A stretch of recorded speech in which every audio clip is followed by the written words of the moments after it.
मित्र, गए सची ॻाल्हि कार्यक्रम में पाण नीति वचन जे 20वें अध्याय जो अभ्यास कयो। अॼु पाण 21वें अध्याय जी शुरूआत कंदासीं।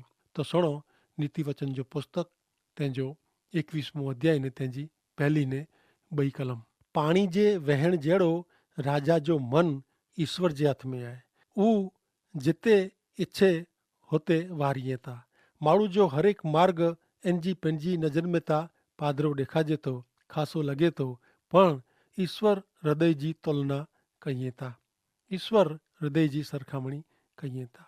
मित्र, पहला आऊं आके निर्गमन जे पुस्तक जो केतिरो अभ्यास ताजो करायला मंगा थो। जॾहिं इज़राइली लोग मिस्र में जा निकिरिया तॾहिं फारून राजा हठीलो बणियो।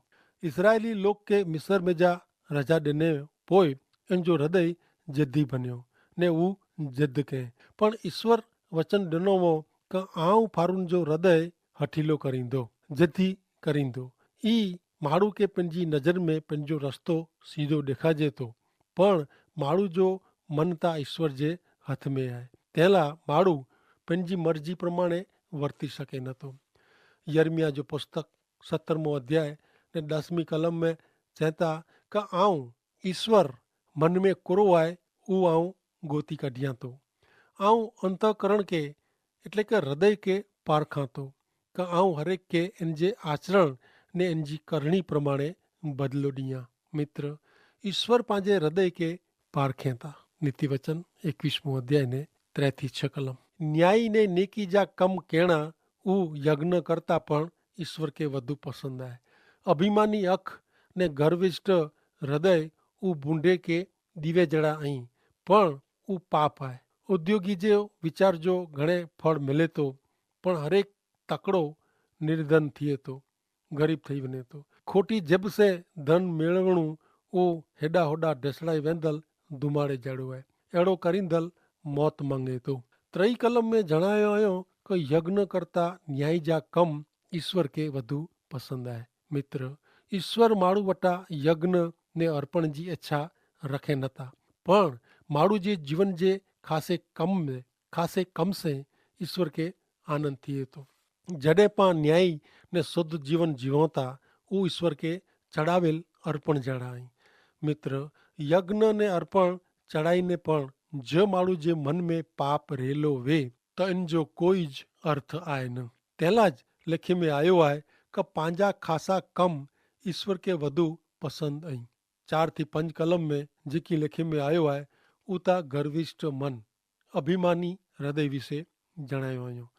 मित्र, हिन विषय पाण नेरी विया आहियूं। तंहिं पाण हाणे 5वीं ने 6ठी कलम नेरियूं। मित्र, हिते लिखे में आयो आहे इन प्रमाणे खोटो बोली ने धन मेड़वणो उहो पाप आहे। मित्र, अॼु धन दौलत ने सुख पुठिया माण्हू दौड़े थो। माण्हू जो स्वभाव कंहिंक मेड़वे जी इच्छा रखे थो, पण मित्र, ईश्वर जो वचन चए थो खोटो बोलीने ने अनीति करीने मेड़वेलो धन माण्हू के मौत जे मार्ग में ढसड़ी वञे थो। प्रभु पंहिंजे जीवन में घणे आशीर्वाद ॾिनो आहियूं, इन में संतोषी रहियो खपे। धन जो लोभ माण्हू के पाप कराईने नाश में ढसड़ी वञे थो। इहा नेरियूं 21वें अध्याय जी 7वीं ने 8वीं कलम। बूढ़े दुष्ट जो बलात्कार उन्ही पिंड के ढसड़ी वेंदो कीअं क हू न्याय करे जी ना पाड़ीए था। गुने अपराधी जे भार जे भरेलो मार्ग आहे। घणे स्वाको चुको आहे, पण पवित्र जो कम था सीधो आहे। पाण अगाउ जे अभ्यास में बूढ़े व्यक्ति विषे एतिरे पापी व्यक्ति विषे घणे माहिती मेळवी आहे। हिते जणायो आहियो कि पापी पंहिंजे पाप से फिरे नथा, तॾहिं ईश्वर जो वचन चए थो हू पिंड के बचाए जे बदिले नाश जे मार्ग में खणी वञे था। 8वीं कलम जणाए थी कि जेको पंहिंजे पाप जे भार नीचे कचड़ायल आहीं, उन्ही जो मार्ग सीधो वे नथो। पापी जे जीवन जा मार्ग सीधा वे नथा, पण ईश्वर जो वचन मथी अनुसार शुभ संदेश जे 11वें अध्याय जी 28 ने 29वीं कलम में लिखल आहे कि ओ सख़्त मजूरी करींदल ने बोझो उचकींदल ऐं मिड़े मूं वटि अचो ने आऊं आके आराम ॾींदो। मुंहिंजी जूसरी आर ते रखो ने मूं वटां सिखो, कारण आऊं ग़रीब ने नम्र आहियां, ने नम्र हृदय जो आहियां, ने आजे जीव के आराम मिलंदो। मित्र, ईश्वर पंहिंजे पाप जो बोझ उन्ही ते रखीने वो बोझ से मुक्त करेला मंगे था। नीति वचन 21मो अध्याय ने 9મી કલમ। કજિયાખોર સ્ત્રી સાથે વડે ઘર में રહેણું એને કરતાં અગાસી જે હેકડે ખૂણે में રહેણો ખાસો आहे। ही कलम वांचियूं तॾहिं पाण सामे अयूब जी पत्नी जो चित्र अची वञे थो। ऐं ॼाणो था कि अयूब जे ॾुख में अयूब जी पत्नी इन खे दिलासो ने हिम्मत सहानुभूति ॾिने जे बदिले ईश्वर खे श्राप ॾिने जो चए थी। ने दाऊद राजा साउल जी छोकिरी સાથે લગ્ન कंहिं ही ॿ દ્રષ્ટાંત मथां आंखे कोरो लॻे थो। उन्ही में आत्मिक संगत हूंदी। जॾहिं दाऊद राजी खुशी से यरूशलेम में आयो तॾहिं साउल जी छोकिरी इन जी मस्करी कयईं। घणे शर्मजनक ने शर्म अचे अहिड़ो उहो वर्तन कयईं।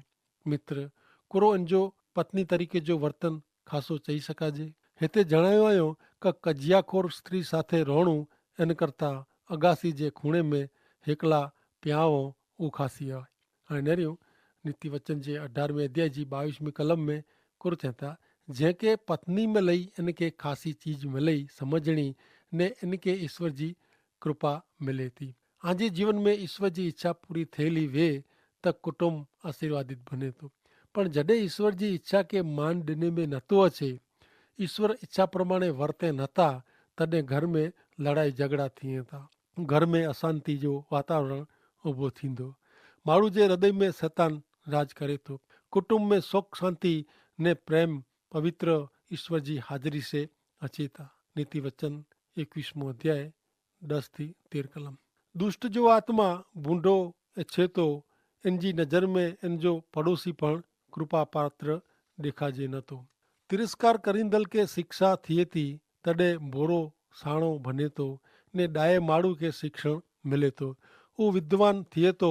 नेक माण्हू दुष्ट विषय वीचार कहिए था का उहो कहिड़ा उथरीने पायमाल थिए था। जेको ग़रीब जी रड़ सुणीने पंहिंजा कन बंदि करे थो उहो पिंडपण रड़ वजंदो पण इन जो सुणे में अचींदो न।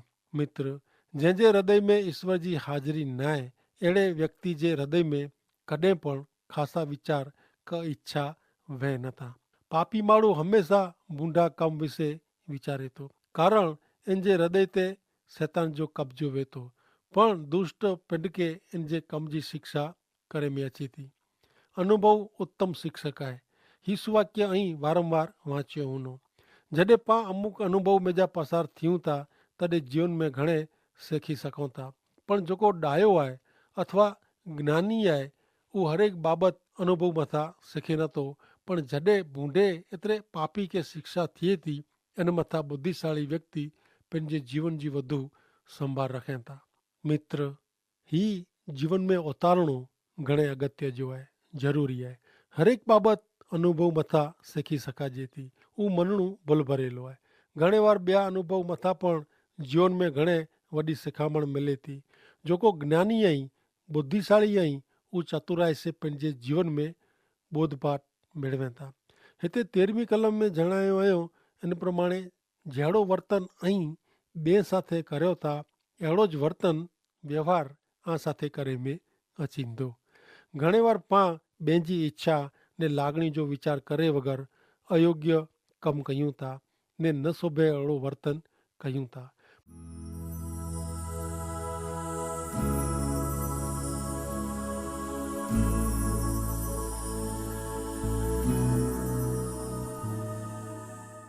पर माथी अनुसार शुभ संदेश जे 7वें अध्याय जी 12મી कलम में चवनि था कि ॿिए वटां ऐं जहिड़े वर्तन ने व्यवहार जी इच्छा रखो था अहिड़ो वर्तन ने व्यवहार पहला ऐं पण करियो। मूसा जे ने संदेश वाहक जे शिक्षण जो सार ही ज आहे। मित्र मात्र वर्तन ज न पण जॾहिं कंहिंखे आजी मदद जी ज़रूर वे तॾहिं जहिड़ो वर्तन ऐं कयो न अहिड़ो वर्तन आ સાથે करे में अचींदो। भले हाणे पाण अॻियां नेरियूं नीति वचन जे पुस्तक जे 21वें अध्याय जी 14મી कलम कुरचे थी। हिते लिखल आहे कि छोपी भेट अथवा बख़्शीश कोप खे ने छानी मानी ॾिनल भेट खार खे એટલે કે ગુસ્સે खे સમાઈ ॾे थी। जॾहिं पाण उत्पत्ति जे पुस्तक जो अभ्यास करी रहिया हुआ तॾहिं पाण नेरियो हो कि याकूब एसाव खे छेतरे थो ने एसाव जे ध्रासे याकूब हरान में पंहिंजे मामा वटि हलियो वियो हो। पण जॾहिं हारान में जा याकूब पाछो फिरे थो तॾहिं एसाव वटि भेंट हलाए थो।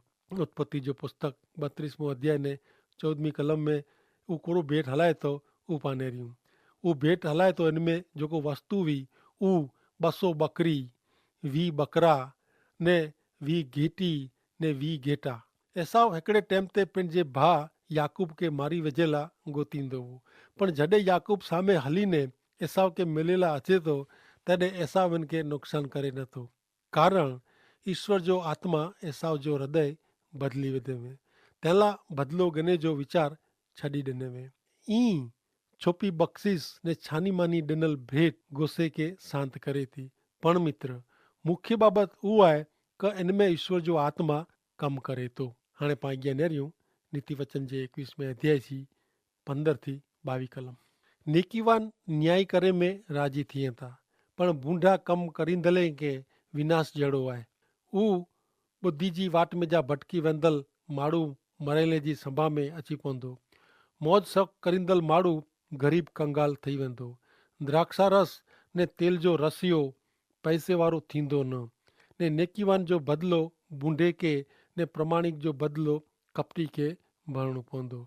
कजियाखोर ने चिड़ियल खारी स्त्री साथे संगत करता उर्जड़ देश में वञी ने रोणू उखासो आहे।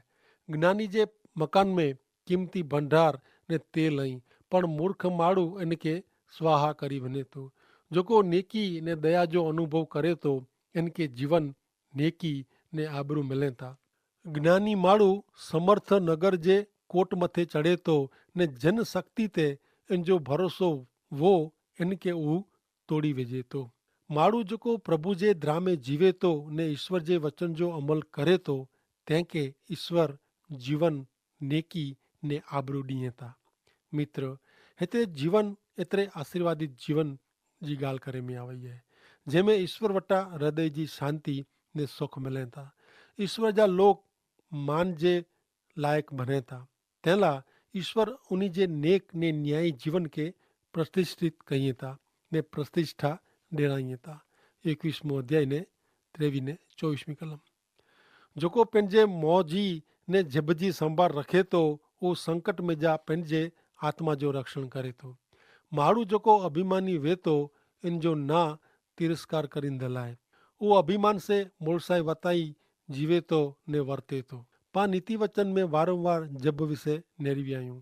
हिते फिरी हिकु यार जब विषय लिखे में आयो आहे।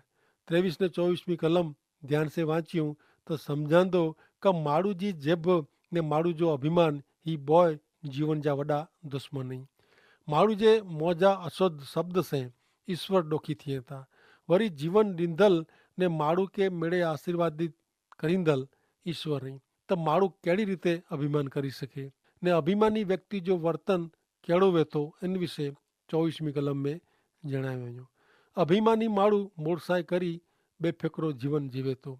माण्हू इन जे अभिमान जे कारणे पंहिंजी इच्छा प्रमाणे वर्ते थो ने पंहिंजी नज़र में जेको लॻे थो बरोबरु अहिड़ो हू करे थो। पण अभिमानी जे जीवन ते इन जी असर थिए थी। अभिमान माण्हू खे ईश्वर नूं छीटो खणी वञे थो। ईअं माण्हू पंहिंजे अभिमान से नाश में वञे थो। नीति वचन 21 अध्याय 25 ने 26 कलम। आलसू जी बुख इन खे मारी वेझे थी। कीअं क इन जा हथ इन खे कमु करे जी ना पाड़ीए था। अहिड़ा माण्हू वहता जेको सॼो ॾींहुं लोभ में रहता, पर नेक माण्हू ॾींहं था ने हथ पाछो खेची रखे नथा। मित्र, आलसू माण्हू विषय ईश्वर जो वचन कोरो चए थो उहो ई अगाऊ नेरी विया आहियूं। बाइबल में ईश्वर जो वचन जणाए थो का आलसू माण्हू खे कमु करे जी इच्छा थिए नथी ने आलसू माण्हू खे महिनत करे जी गमे नथी। आलसू जा हथ कमु करे लाइ तयारु थिए नथा। अहिड़ो 25 कलम जणाए थी।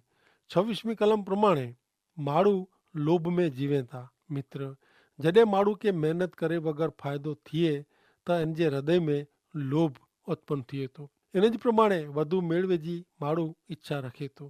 पण निर्गमन जे पुस्तक जे 20 अध्याय जी 17 कलम में चए था कि तू तुंहिंजे पड़ोसी जे घर ते लोभ न रख। तुंहिंजे पड़ोसी जी स्त्री का इन जो दास का इन जी दासी का इन जो बड़द का इन जो गडोड़ो का तुंहिंजे पड़ोसी जो जकी वे इन ते तू लोभ न रख। इन मथे तू દાનત ફેટા ન. મિત્ર, ફક્ત પડોશી જે ઘર તે ન, પણ ઈશ્વર જો વચન કડે પણ કોઈ પણ વસ્તુ તે લોભ ન રખે જો જણાય તો. ભલે પા આજ્ઞા નેર્યું નીતિ વચન જે 21મી અધ્યાયજી 27-29 કલમ. દુષ્ટ એટલે ભૂંડે માળું જો યજ્ઞ કંટાળવા છે એડવાય, પણ હું ખરાબ ઈરાદે સે યજ્ઞ કરે તો હું કેતરો કંટાળવા છે એડવાય. ખોટો સાક્ષી નાશ મેં વેંધો, પણ માળું જકો સોય એને પ્રમાણે બોલ દો એનજી સાક્ષી ટકી રહંદી.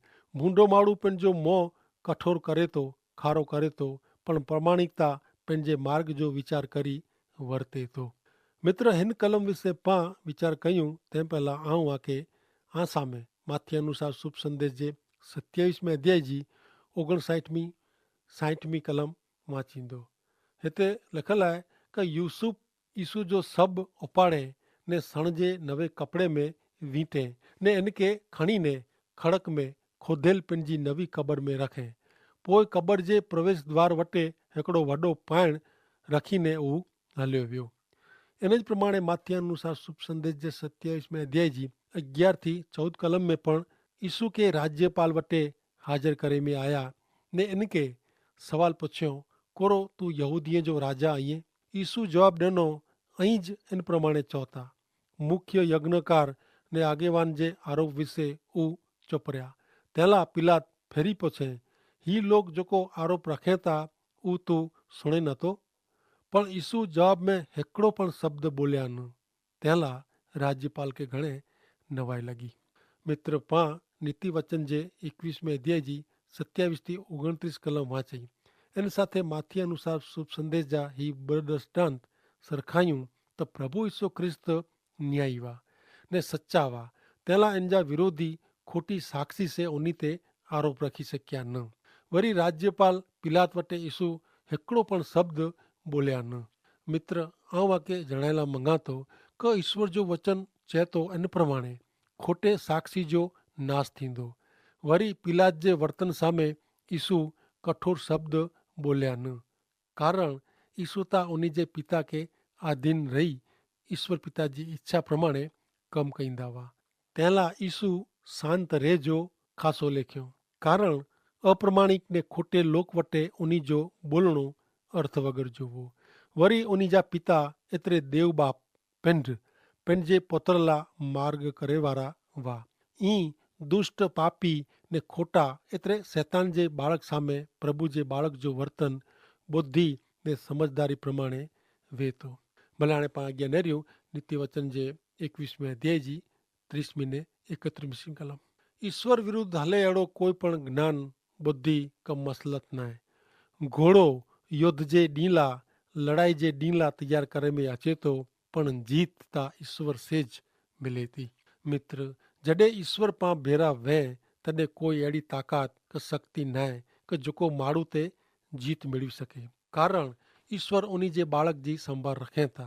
ગમે એડો ઊનો જ્ઞાનવાળી વ્યક્તિ વે અથવા વિદ્યા જાણદાલ વ્યક્તિ વે, પણ ઈશ્વરજી નજર में ता ऊ પવન સે ઓડંદલ ફોતરે જણાઈ. તેલા ઈશ્વર વટે કોઈ પણ વ્યક્તિ વિદ્યા કે જ્ઞાન ટેકી શકે નતા.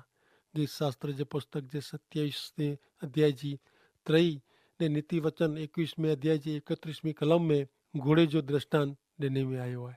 इनमें चेता कि लश्कर मुंह विरुद्ध सामो थिए त पण आऊं मन में द्रजंदो न, ने मुंह विरुद्ध युद्ध थिए त पण आऊं देव ते भरोसो राखंदो. ने युद्ध माटे तैयार करेलो घोड़ो युद्ध जे टेम में उपयोग वगर जो नकामो बनी वने त कोरो लड़ाई जीती सकाजे. माड़ू पंजी शक्ति मथे आधार रखे तो, पण ईश्वर जी नजर में जेको खासो ने योग्य वे ऊज थिए तो. मित्र, आवां के जणायेला मंगातो કે માળું पंजी धन दौलत प्रतिष्ठा કે कुटुंब કે मित्र ते आधार रखे त पण ईश्वर से જ सफलता मिले थी ने ईश्वर इच्छा विरुद्ध कीअं हली सके नथो. पण जरूर आहे पाके जो जीत मेळवणी वे तो ईश्वर में रोणू, ईश्वर में विश्वास रखणो. અને તે માટે ઈશ્વર પિતા કે આશીષ દેવ. આમીન.